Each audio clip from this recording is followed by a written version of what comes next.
Dear Professor, Professor Roy, Vice Rector of ASE, Excellencies and MIKTA colleagues and ambassadors, distinguished speakers and guests, domnilor and domnilor. I extend my sincere appreciations to the Bucharest University of Economic Studies, ASE, for hosting today's seminar.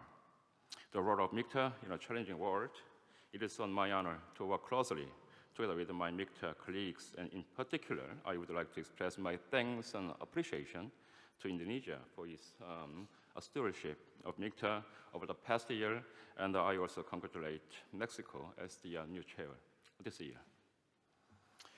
Ladies and gentlemen, as we are well aware, Korea has achieved remarkable economic growth, overcoming the devastation wrought by the Korean War in the 1950s. Now Korea stands as the number 10 in the world, number 10th largest economy, and ranks 6th in trade volumes. We are leading cutting-edge technology in ICT, semiconductors, bios, electronic batteries, clean energy, etc. Against this backdrop, Korea has been actively expanding its role as a responsible member, fulfilling its responsibilities and making sizable contributions to the international security and prosperity as a global pivotal state. Korea has actively participated in the MIKTA activities as well. The international environment in which MIKTA operates today is quite different from that of 2013 when MIKTA was created.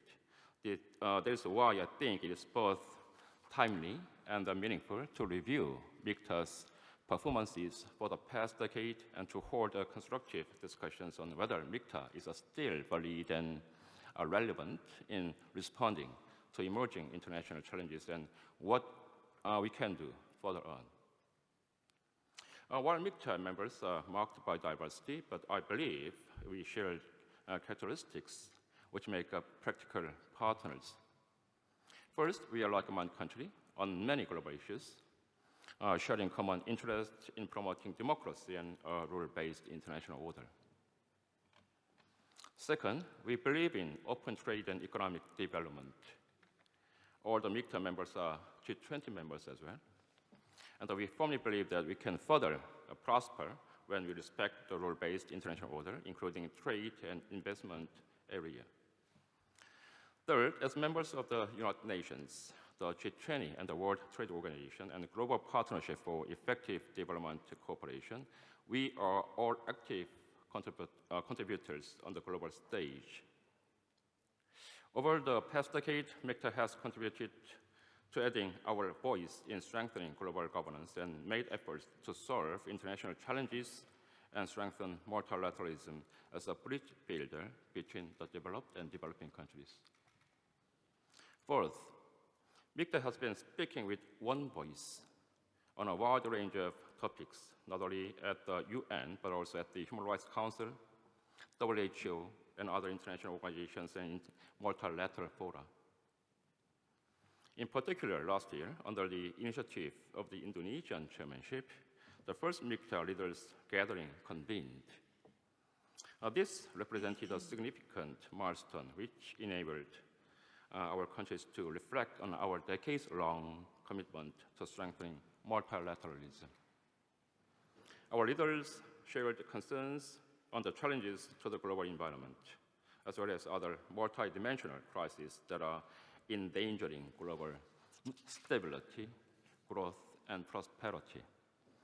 This is why our heads of state resolved to further deepen our coordination and a single voice as MIKTA partners in relevant multilateral and regional fora in order to better strengthen our joint actions on global issues.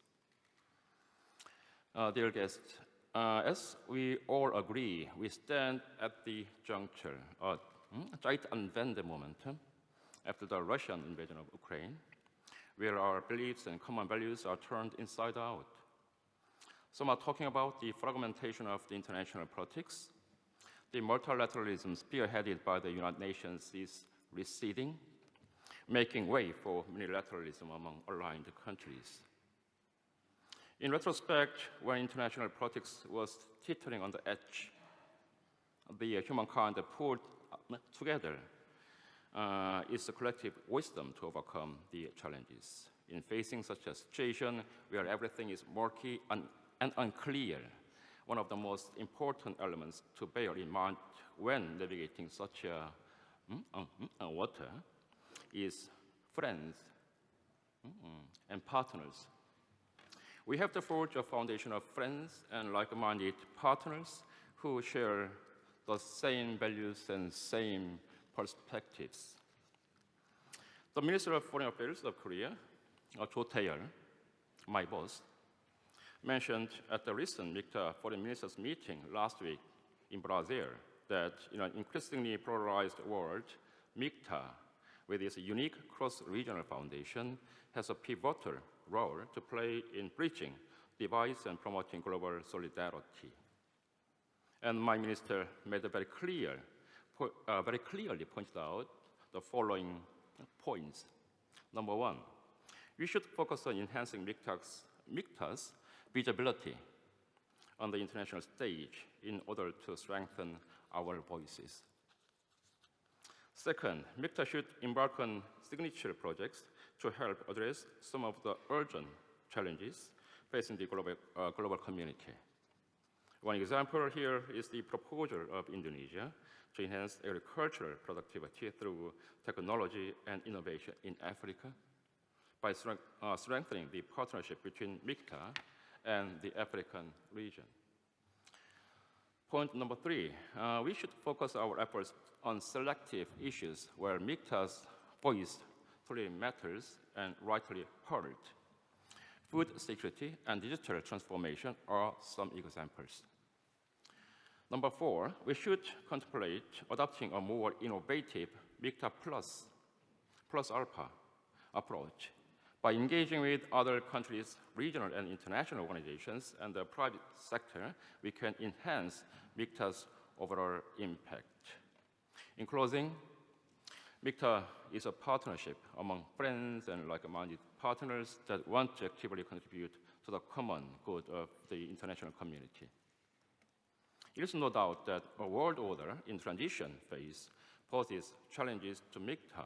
However, it does not necessarily mean that MIKTA has little or no relevance on a new emerging world order.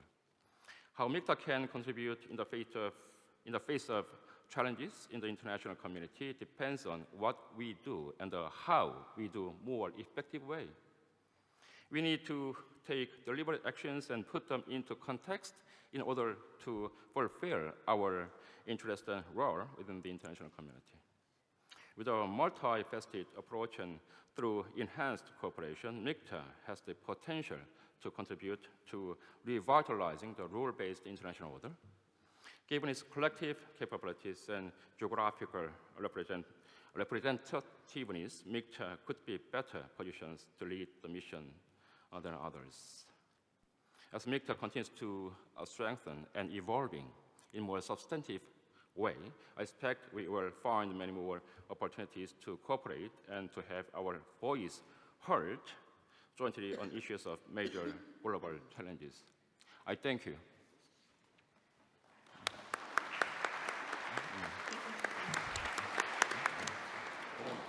Thank you so much, Your Excellency.